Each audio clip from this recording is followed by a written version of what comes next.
Liberty, equality, fraternity. In 1789, these three words ignited a bloody firestorm that permanently shattered the global order.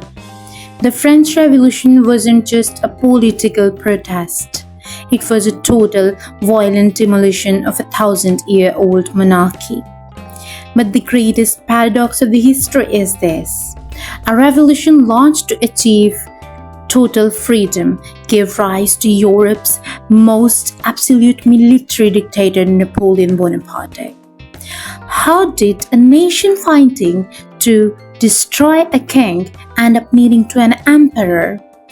To understand the collapse, you must understand the math. In 1789, France was bankrupt, starving, and frozen by brutal winter. Yet society was legally divided into three rigid classes called estates. The first estate was Catholic clergy. The second estate was the nobility. Together, they made up just 2% of the population, owned over 40% of the land, and paid absolutely zero taxes. While the third estate was everyone else: peasants, urban workers, lawyers, and merchants. They were 98% of the France. They bore the entire tax burden of the country while watching King Louis XVI and his Austrian Queen Marie Antoinette throw lavish parties at the Palace of Versailles. Desperate for cash, King Louis XVI called a meeting of the Estates General May 1789, but the system was completely rigged. Each estate only got one collective vote.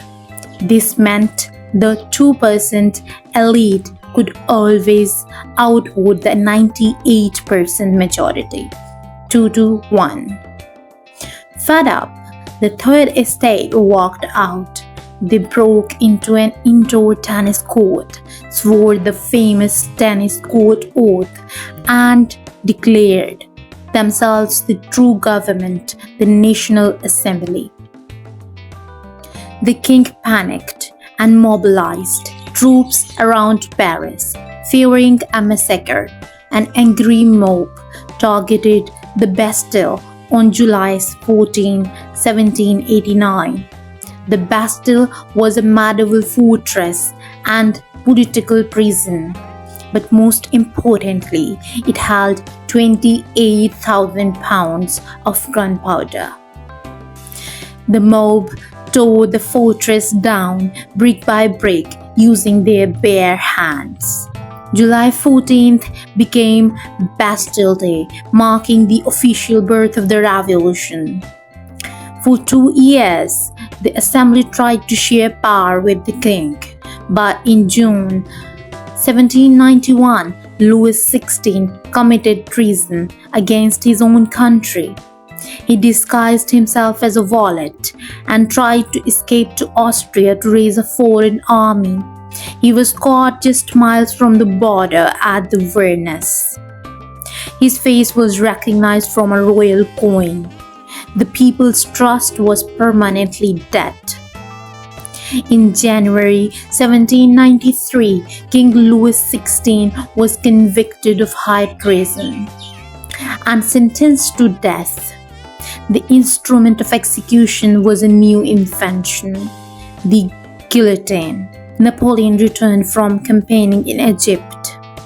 On November 9, 1799, known as the Coup of 18 Brumaire, he used his loyal soldiers to overthrow the government. At age 30, Napoleon was now the absolute master of France. He fixed the economy, built schools, and established the Napoleonic Code, a revolutionary legal system still used across the world today. Then in 1804, inside Notre Dame Cathedral, he took the crown from the Pope's hand and crowned himself Emperor of France. For the next decade, Napoleon fought the entire Western world. Britain, Russia, Prussia, and Austria formed coalition after coalition to stop him. He crushed them all at the Battle of Austerlitz in 1805. He defeated an army twice his size, cemented his status as a military deity, and came to control almost all of the continental Europe. But absolute power breeds absolute arrogance. In 1812, Napoleon made his fatal mistake. He invaded Russia with 6 lakh men, the largest army Europe had ever seen. The Russians refused to fight a pitched battle. Instead, they retreated, burning their own crops and cities to the ground. When the brutal Russian winter hit, Napoleon's grand army was caught deep in enemy territory with no food or shelter. Starvation, typhus, and freezing temperatures decimated his forces. Out of 6 lakh soldiers, fewer than 40,000 survived. Sensing weakness, the rest of Europe united. Napoleon was forced to abdicate and was exiled to the island of Elba. But he wasn't done. In a stunning movie-like twist, he escaped Elba, returned to France, and raised a brand new army in just 100 days. His final showdown came on June 18, 1815 at the Battle of Waterloo, facing the British Duke of Wellington and the Prussian army. Napoleon was decisively defeated. Exiled to the remote island of St. Helena in Atlantic Ocean, Napoleon died in 1821. The monarchy returned to France, making it seem like the revolution had achieved nothing. But the seeds of change was already planted. The French Revolution and Napoleon permanently wiped out feudalism, spread ideas of human rights across the globe, and drew the blueprints for modern democracy. If you want to understand how the modern world was forged into blood and steel, you must understand the French Revolution. Hit that like button and subscribe for next history breakdowns, and let us know your thoughts in the comments below. Bye bye. Thank you for watching.